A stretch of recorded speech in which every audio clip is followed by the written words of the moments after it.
59세의 교수로 은퇴했지만 그가 맞이한 건 여유로운 노후가 아니라 예기치 않은 경제적 추락과 건강의 위기였습니다. 모두가 부러워할 만한 직업과 안정적인 수입이 있었지만 은퇴 후 그의 삶은 전혀 다른 방향으로 흘러갔습니다. 우리는 종종 지금 잘 벌고 있으니 괜찮겠지라는 안일한 생각으로 은퇴 준비를 미룹니다. 특히 사회적으로 안정적인 위치에 있던 사람일수록 퇴직 후에도 경제적 여유가 있을 것이라는 착각에 빠지기 쉽습니다.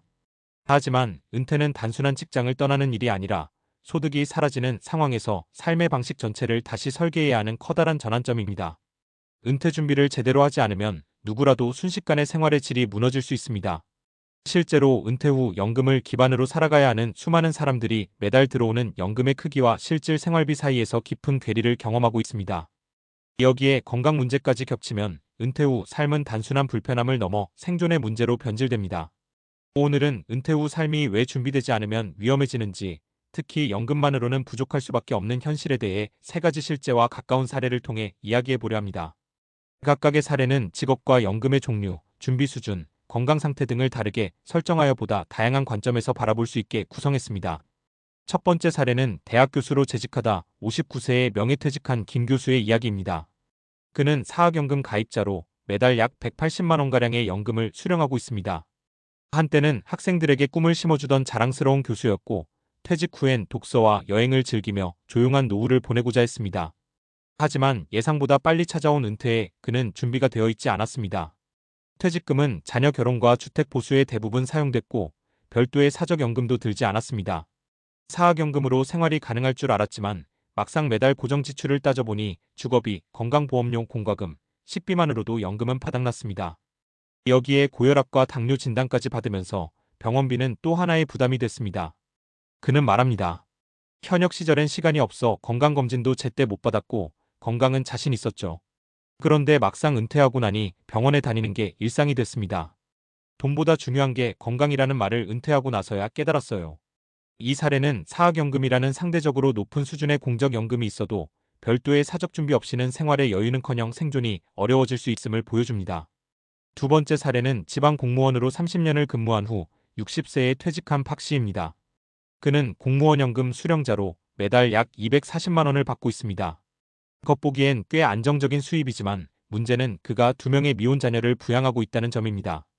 퇴직과 동시에 가족의 모든 생계가 오롯이 그 연금에 의존하게 되자 그는 마트에서 세일하는 제품만 골라 사야 했고 외식을 한 번 하려면 몇 번을 고민해야 했습니다. 퇴직 전에는 연금만으로도 충분히 살 수 있을 거라 생각했지만 실제로는 2자녀의 취업 준비, 학자금 대출 상환, 본인의 건강검진 비용 등 예상치 못한 지출이 끊이질 않았습니다.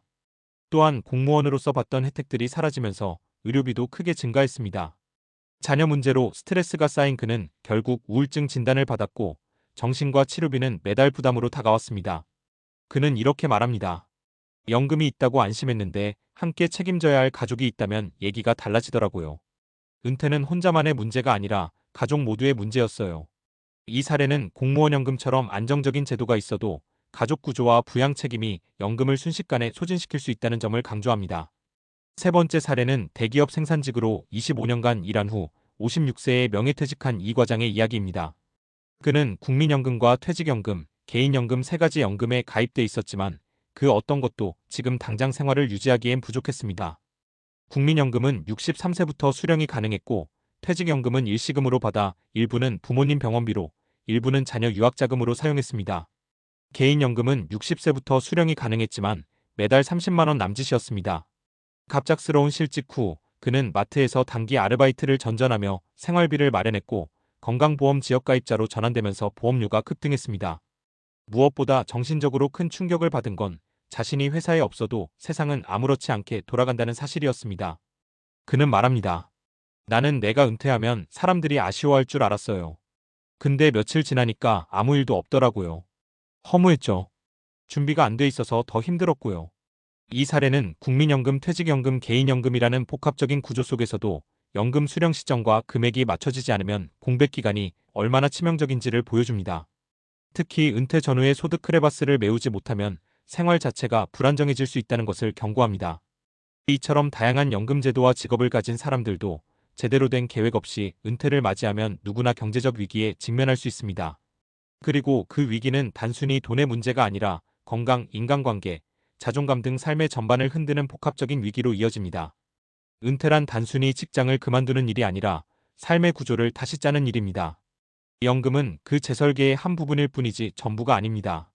은퇴 후 삶을 위해 필요한 것은 단지 연금 수령이 아니라 지속 가능한 소득, 예상치 못한 지출에 대한 대비, 그리고 건강이라는 가장 기본적인 자산에 대한 깊은 통찰입니다. 지금 우리가 해야 할 질문은 명확합니다. 나는 정말 은퇴 이후의 삶을 감당할 준비가 되어 있는가?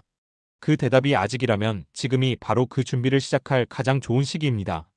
여러분, 방금 전 이야기에서 느끼셨겠지만 은퇴 이후 삶의 핵심 키워드는 단순히 돈이 아니라 건강과 지속 가능한 삶의 구조입니다. 그리고 이 두 가지는 밀접하게 연결되어 있습니다. 우리가 미처 생각하지 못한 사실 중 하나는 은퇴 이후 의료비 지출이 급격히 증가한다는 점입니다. 통계적으로도 은퇴 전보다 의료비가 약 2배에서 3배까지 늘어난다는 연구가 많습니다. 그 이유는 단순합니다. 은퇴 이후엔 나이가 들면서 자연스럽게 만성질환이 증가하고 병원에 방문하는 횟수도 많아지기 때문이죠. 그런데 문제는 여기서 끝이 아닙니다. 몸이 아프면 소득 활동이 사실상 불가능해집니다. 건강이 무너지면 아르바이트조차 어려워지고 간단한 집안일마저 버거워집니다. 그런데 연금만으로 생활이 빠듯한 상황에서 의료비까지 추가되면 그건 단순한 경제적 어려움이 아니라 생존의 위기가 됩니다. 그래서 지금 은퇴를 준비하거나 은퇴 후 삶을 살고 있다면 가장 먼저 생각해야 할 건 건강관리입니다. 여기서 중요한 것은 건강은 병원비로 지키는 게 아니라 일상에서의 습관으로 만들어진다는 점입니다. 예를 들어볼게요. 우리가 흔히 간과하는 걷기 운동만 해도 은퇴 후 건강에 엄청난 영향을 미칩니다. 하루 30분 정도의 가벼운 걷기만으로도 심혈관 질환 위험을 줄이고 당뇨병 예방 효과를 보이며 정신 건강에도 긍정적인 영향을 준다는 건 이미 여러 과학적 연구를 통해 입증된 사실입니다. 특히 은퇴 후에는 사회적 고립감이 정신 건강에 영향을 주는데 걷기와 같은 규칙적인 활동은 뇌 속에서 세로토닌과 도파민 같은 행복 호르몬 분비를 도와줍니다.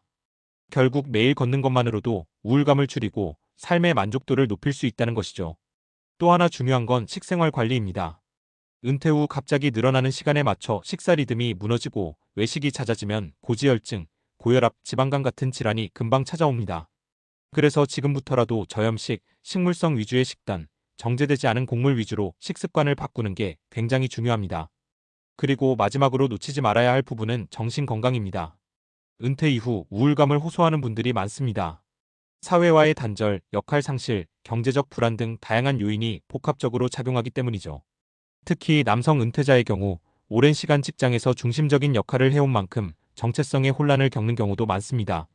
이럴 때 꼭 필요한 건 소속감과 역할감입니다. 무리하게 새로운 일을 시작하라는 게 아니라 가벼운 봉사활동, 마을 커뮤니티 모임, 평생교육 참여 같은 사회적 접촉이 삶의 활기를 불어넣는데 아주 효과적입니다. 연구에 따르면 은퇴 이후 사회활동을 꾸준히 이어간 사람들은 그렇지 않은 사람보다 우울증 발병률이 절반 이하였다고 합니다. 그렇다면 여기서 우리가 현실적으로 해야 할 질문은 하나입니다. 내 연금만으로도 건강하고 지속 가능한 삶이 가능한가? 대부분의 경우 그 대답은 아니오일 가능성이 높습니다. 그래서 우리는 연금 외에 다른 수입원, 건강관리 루틴, 사회적 활동 구조까지 함께 설계해야 합니다. 예를 들어 작은 임대 수익, 온라인 강의나 블로그, 중고거래 소득, 취미 기반 소득 활동도 얼마든지 가능합니다. 중요한 건 수익의 크기가 아니라 지속 가능성과 자존감의 회복입니다. 은퇴는 끝이 아니라 삶의 리셋 버튼입니다. 연금은 기반일 뿐이고 그 위에 건강과 일상, 인간관계가 쌓여야 비로소 노후의 삶이 완성됩니다. 지금 이 순간부터라도 하나씩 시작해보세요. 하루 30분 걷기, 한 끼의 식단 구성 바꾸기, 누군가와의 의미 있는 대화 한 번 하기. 그 작은 변화들이 모여서 은퇴 후 진짜 나다운 삶을 만들어줍니다. 그리고 그 삶은 준비한 사람에게만 허락됩니다.